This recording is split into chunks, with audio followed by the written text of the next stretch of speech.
Hello everybody and welcome back to another video. Now today in this video we're going to be talking about Rupauls Drag Con 2025. If you're thinking about going next year, this is a video for you to watch because we're going to be talking about day 1, day 2, everything that goes on in Drag Con, the tickets, the queues, even the toilets we're going to be discussing in today's video.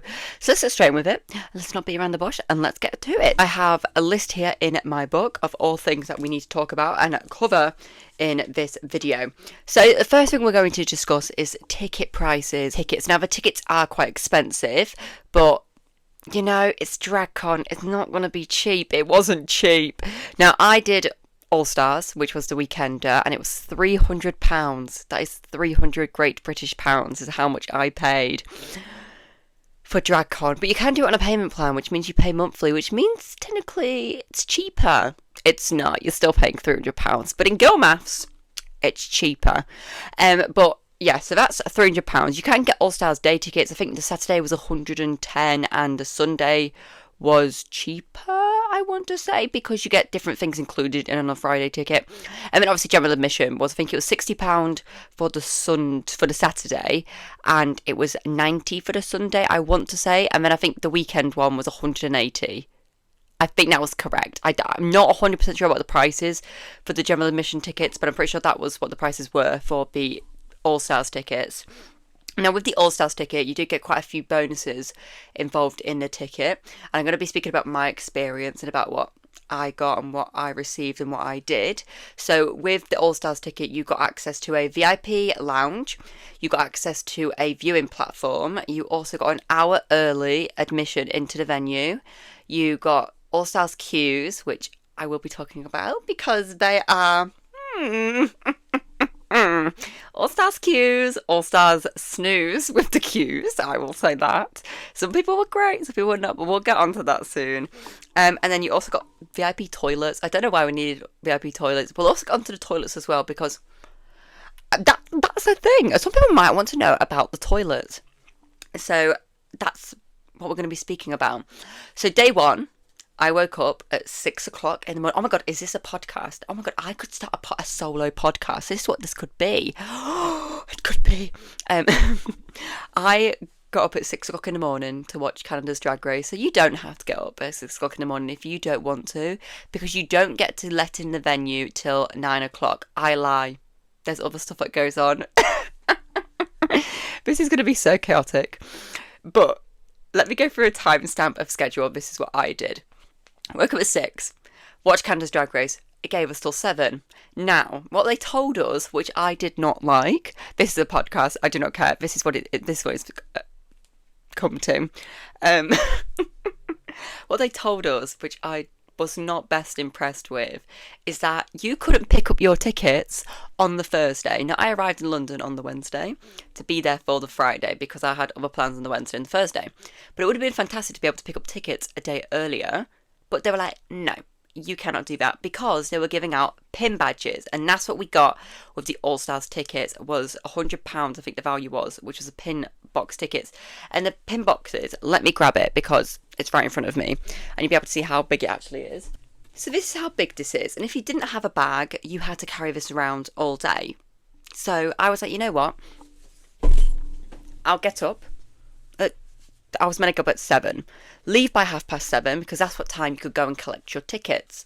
So I arrived at the venue about 7:30 to collect the tickets, and everybody else was already there. There was a very, very long queue. Now, once we are stood there, they don't even start giving people tickets till about 7:45. It could have been 7:50. I cannot remember what time it was, but I know I rushed. I rushed back to my hotel to drop off my pin box and go get ready because I was not even ready for the day. So the ribbon cutting is at 8:45. So it's 15 minutes before you're even allowed in the venue. So I arrive, go back to my hotel, then I come back for about 8:30. You're then told you can go straight into the venue, but you have to go down the pink carpet and you stand behind the barrier. No queens are there yet, no meet and greets, no nothing until 9 o'clock when All Stars are allowed to go in. So you go into the venue, we see RuPaul, he does the ribbon cutting, RuPaul goes away, very slay, it was fantastic, it was amazing. I was stood, so it goes like pink carpet and there's 2 corners here, I was like stood over here. I'll post like a little picture here of you where I was stood, where you can see RuPaul. So I do that. Then you get the All Stars hour. General admission are allowed in at 10 o'clock. All Stars can go in at 9. You get an extra hour. So I walked around the venue to get my bearings correct till 9. And then at 10 o'clock, general admission come in. I think I met Charity first. Went to did that, did one meet and greet, got my bearings where everybody was and everything. So I went and did that. Then the pink carpet happens. I think that's 10:30, but I don't think it actually started till about 10 to 11. No, everything was delayed, and I don't know why it was delayed. We have the Queen's Walk, and I decided, because we'd walked around and I'd done the Queen's Walk last year, I was like, I don't need a good spot because you've got to see all the Queens walk around anyway. So what I would say is, if you're going for the first time, potentially walk around for a little bit and then go secure your spot on the pink carpet, because you're going to be sat there for an hour and a half doing nothing, and what a waste of time that is. And I realised that as well, that it was such a waste of time doing that last time. So we walked around the venue. Then we're like, you know what, we'll go to the All Stars viewing platform. It was already taken. All these tall people were all around the edges. And then, so we were like stood at the sort of stairs leading up to it. So it's like a big square thing and the stairs leading up. So we decided to stand on like the edge of the stair at the top, because you could see diagonally down. And these people, I don't know if they just didn't see me because I'm 5'4", 5'5", had the cheek to stand right in front of me at one point. And I was like, are you actually taking the piss? Because I'm literally stood here, and it's the most rudest thing in the world to do that to somebody. And I don't know why I feel like it's very selfish of them to do that so they could get a good spot over me. I'm like, and then this woman who worked for the venue was like, you can't stand on the stairs, like so many people who stood on the stairs. Apparently it's a safety hazard. I don't think you're going to fall down 2 steps, to be honest. I don't think you're going to cause drastic damage, or maybe you're going to squash her, I don't know. But she was very worried about that. But I was stood on the top step at some point, and I was like, oh my goodness, is she going to yell at me? Is she going to tell me off? And then she was stood behind a big sign, so I was like, I'm quite small, so I could like duck so she couldn't see me. So that's what I did then. Got over the pink carpet. That was like, I don't know how long that was. I think that was like an hour and a half. So that didn't finish till a certain part. And then RuPaul does his DJ set. Da-da-ding, da-da-do. There's like live performances going on throughout the day. So you can go and watch those. Now, let's speak about the queue system, because All Stars queues they're a little bit of a joke, to be honest. They are a massive joke. And at the end of the day, you want to feel like you're actually having an All-Stars queue. Sometimes some of the queens are absolutely fantastic with the queuing system, and it was great. You had an All-Stars line, a general admission line, and a line to buy merch. Fantastic. Where I think some queens got it wrong was that they merged theirs into the merch line, and they were like, okay, this is a general admission line to buy merch, and this is an All-Stars line to buy merch. And I'm like, and then we all have to go wait in the same queue to go meet. I'm like, what? Like, that just does not make sense. Whereas when people had a VIP line and a general admission line, it'd be like 3 VIPs, 1 general admission. And which was really crazy this year was that most of the time in the queues, there was like 20 VIPs, 4 general admissions. So you were waiting the same amount of time. And some people were like, let's just go on my general admission line.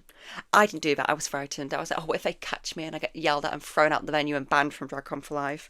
So I just could not do that. I was just too frightened to do it. So I didn't do that. So I waited respectfully in the All-Stars queue. But the queue system needs to be a little bit better. I think we need like to have a merch line and then a VIP and a general admission, and that's how it should work. I know some queues are really like dodgy, like to do that. But like, for instance, whose queue did it really, really well? Michaela Couture's booth, that had a really good VIP line, general admission line. Then that was in Drag Race Universe. Oh yeah, that was a whole new thing this year as well. We'll get onto that later. And the whole Drag Race Universe booth. Well, booths, there was so many of them. I think there's rows. There's like on either side, big square, either rows. I don't know if it's going to be there next year. I don't know if it's a point to make. Let's just cover that really quickly. Basically, queens from Canada, I think there's some from Philippines, the France queens, basically queens of the universe and from the franchises had a booth at scheduled times, and you would turn up and pay £15 for a print, or Perla was selling a tote bag for 42 Great British pounds. £42. I paid 15 for one at Charity's booth. I said, no, I'll take the print for 15, thank you. I was just like, oh my goodness gracious, golly gosh. It was crazy. But it was good. I enjoyed that bit in the Drag Race Universe booth. I met Jaylene Time, Perla, Minnie Wang and Michaela Couture, 4 people. Bam, bam, bam, got it done quick and dusty because I had the VIP queue. and the general admission. Everybody had that. It was fantastic. It was great. But some people just accused us didn't work, and I'm like, everybody just needs to have it. There's no point some people having it and some people not having it. Like, people just need to have it. It just doesn't work otherwise. Now let's speak about the VIP lounge. You know what was good about the VIP lounge actually is that when we were, where was it? We were watching something, and we were like, okay, let's go sit in the VIP lounge because we got a really good view there. And I can't remember what it was that we were watching. Can't remember what it was we watched, but we watched something and it was a very good view from the VIP lounge that nobody else could obviously get into. So that was absolutely fantastic. We managed to get like a really good eyesight on that. And then the VIP lounge, the food last year was really good. It had basically sandwiches and stuff. This year it was just snacks. Do you think I want a muffin for my lunch? No. I don't want just a muffin. And I paid £4.50 for a Monster and £8 for Malibu and Coke. That's a rip-off. Sorry, but that was an absolute rip-off. When it would have cost me like £4.20 the bar. I just thought it was absolutely disgusting. Like, the prices were outrageous. So, like, there was no, like, VIP area for us to get food. So it's actually just a place to sit, and half the time everybody was in there everywhere because everybody had VIP. Like, everybody this year had VIP. I don't know why. Everybody had it. Maybe it is this year because of the badges. And I think what made it even more thingy was that if you got VIP, you got admission to the all after hours show and the season 17 viewing platform thing. So you got to go watch the season 17 episode 2 episode. So that was good. That's what I watched. It was that. I sat there and literally the season 17 queens were right in front of me, and it was absolutely fantastic. It was absolutely brilliant. So that was good. The All-Stars, not All-Stars, the after hours show after that was really good as well. Watched that, fantastic. So I got the most out of the ticket that I was going there for. Prices range were really good. Some queens were charging no minimum meet and greet. Some queens were charging one purchase minimum meet and greet. Some queens were 15 plus, 25. Some queens were taking cash. Some queens were doing PayPal. Some queens were doing bank, which is absolutely fantastic. I would 100% recommend taking cash because cash is fantastic. Everybody was taking cash, I'm pretty sure. Nobody was just strictly like, oh, just do PayPal or just do card readers, because some of the times there, the card readers at Ellie Diamond's booth and Miss Naomi Carter's booth, the card reader just did not work. So cash was absolutely a girl's best friend at that moment, because some people were being turned away and having to come back after they've got cash. But if you've got cash, that's brilliant. That was absolutely fantastic. Most of the meet and greets were absolutely brilliant. There was only like one queen where I was like, you know what, that was absolutely not worth it. And this queen, I'm going to name a name. Spill the tea. It was Kennedy Davenport. But I'm not going to be like, oh my god, she was like so rude. I just didn't think it was worth it, because she was a free meet and greet, and I just felt really bad because I thought, oh my god, they're doing it for free anyway. And then I realised she probably didn't even pay for her booth because she was just on Canada's versus the World. So I paid £25 for a fan, and then it just wasn't the best experience because there was nobody in there to take pictures. She was kind of just like, she just didn't really want to be there, and you could kind of tell. Maybe she was having an off day. You know, you're in drag for quite a while. It was the second day, so you know what, I'll give it a benefit of the doubt, and I don't heard her car before it. She's an icon, and she's a legendary queen. What more could I say? If you're that legendary in Kennedy, you can kind of act how you want, can't you?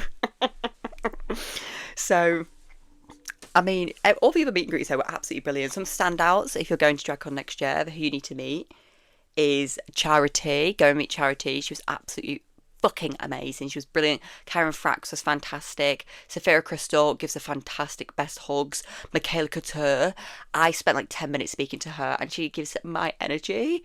Like, she has such good energy to her. If you're laughing, she's going to hold your wrist and laugh with you. Like, it was just brilliant. It was just everything you needed in a meet and greet, and I absolutely bloody loved it. Ellie Diamond, she had a wicked themed booth where it was Wizard of Oz. She was dressed up as Elphaba one day and Dorothy on the other. Just absolutely brilliant. And I met Ellie Diamond twice, and I met Charity twice, and Karen Frax twice, because it was just legendary. It was just iconic. Like, overall, it was absolutely brilliant, and I would 100% recommend going to DragCon. Would I do All Stars next year? Probably. It was good. Like, some of the times don't run smoothly, but do schedules ever work? No, they do not. Like, the only thing I can recommend you all doing is definitely bring food with you, I would say, or pop out of the venue to get food, like out of the XL. Not not out of the XL, but out of the actual venue, because there's food vendors there and you probably get served a lot quicker and it might be a little bit cheaper. There's a Costa outside. There's like really like standalone businesses there, which are really, really fantastic and have really nice food. There's so much actually to do around. Walking around, there's performances to go on. So if you don't want to spend that much on meeting queens and you want to meet a few people that day, there's performances going on. There was like the girl groups going on. There was RuPaul's DJ set. Somebody got proposed to there. That was insane. I literally just started filming and somebody got proposed to. That's in my DragCon vlog. But I would definitely recommend bringing a bag or buying a tote when you arrive, because if you're going to meet, like, I think I met 25 queens that time in total in 2 days, and I had 2 totes on the first day carrying stuff back with me. So definitely recommend buying that. Watch out as well, like watch out for like things that you potentially could get for free, because at the World of Wonder booth they were giving out free lanyards if you were a subscriber, and you only had to prove you had it installed on your phone. So we got a free lanyard, which is absolutely fantastic, absolutely brilliant. And what other stuff? Toilets as well. Yeah, let's speak about that. The toilet situation. My friend did go to the loo, said the All Stars one weren't that great. They weren't anything special. They just used the ones outside. So they preferred them. You know what I mean? And I don't know what it'll be next year, but last year the venue was quite a walk down in the XL, because if you've been in the XL, it's like a big, long, narrow walkway. Very big. Either side there's like, I don't know how, like big warehouses. There's warehouses on either side, and they're like F1, S5, and last year it was a very long walk, whereas this year, 2 seconds and you're in. So it was really good to be able to just pop outside whenever you needed to. Security was brilliant. Shout out to the woman who had to check the bags every single time I'd pop outside. She would come, I would walk in ready to open my tote, and she'd be like, "Yes, I see you." I love that woman. She's like, and one time she went like this. She was going on the bag, and then she was like, "Oh, I hope you don't have cake in there." But she was absolutely brilliant. The staff are really nice in DragCon to make sure that everything's like running smoothly, so shout out to them. Like ticket processing and everything. I didn't personally have any issues, so I don't know about like the complaints or anything. If anyone did have issues, how it was resolved. But the staff interaction I had, they were super friendly. They were great. Day 2, we was putting pens in the morning before we were allowed in. A lot of queens were not at their booths at 9 o'clock, but quite a few of them were. There was a selective few. Like if you walked around, there probably weren't a lot of queens at their booth, but quite a few were there. Like to go meet for like that hour if you were to fill time. But I would definitely recommend like maybe walking around first for 15 minutes, getting your bearings in, find out where all your favourite queens are. Because if you're going to try and do like a list of people you want to meet, that's going to go out the window. I did a list and I think I had 20 queens on there. Half the queens I met, half the queens were there. All of them were there. Half the queens, I was like, I want to go meet them. And then when I was there, I didn't know meeting them because I was like, oh my God, like obviously other people are there. And you just get drawn in. You're like, oh my God, you just meet all these fantastic people. You get so overwhelmed.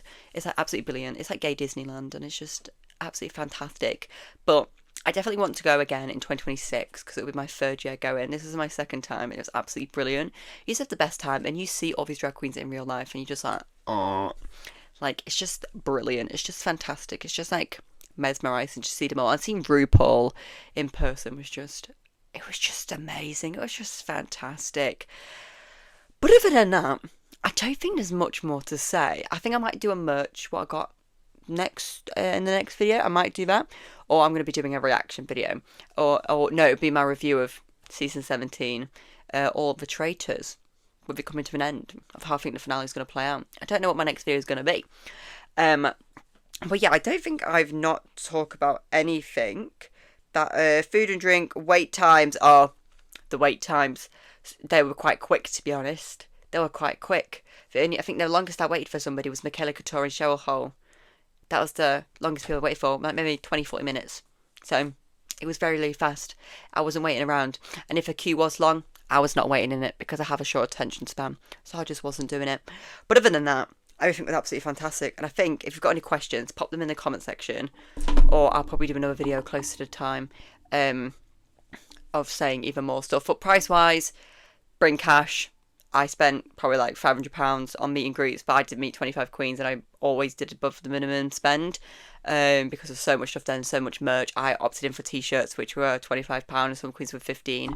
And if there's badges, sometimes I've got badges and that, or if there's Polaroids, people have posters, fans, stuff that from Drag Race. Some people were raffling off stuff, so Karen Fax was raffling off a Susie plush. Octavia was doing a wig. So there's so much stuff. But everybody, if you did enjoy this video, make sure to give it a massive thumbs up. If you didn't, just give it a thumbs up anyway. Just be nice, okay? Just be kind. That'd be fantastic. But thank you very much for watching, everybody, and I will see you all next time for a brand new video. Bye! Also, do you all love my new setup? It's a new microphone for the new videos. We're a YouTuber. Professional. Oh, okay. One of them's a liar. So now someone's ringing the doorbell. Who is it?